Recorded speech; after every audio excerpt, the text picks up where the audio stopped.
С вами лекарь Травинка. И сегодня я расскажу, как приготовить целебный цветочный чай.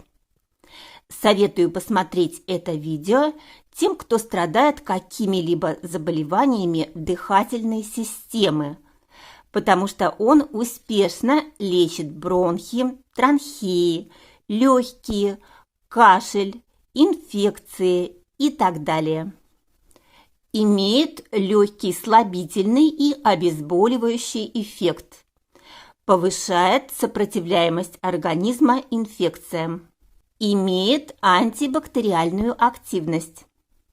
Прежде чем поделиться рецептом, предлагаю вам сразу же поддержать мой канал лайком, написать любой комментарий и делиться этим видео в социальных сетях.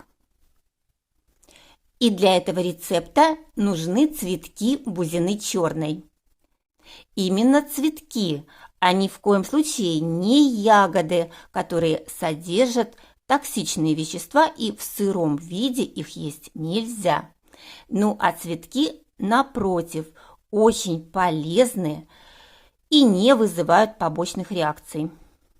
Содержат витамины, флавоноиды, органические кислоты, эфирные масла.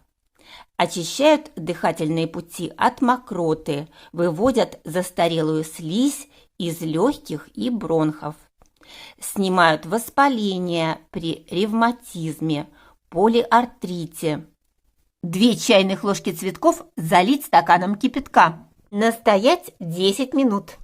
При заболеваниях органов дыхания и других воспалениях, например, бронхит, астма, пить по 1 чашке 2-3 раза в день до улучшения состояния.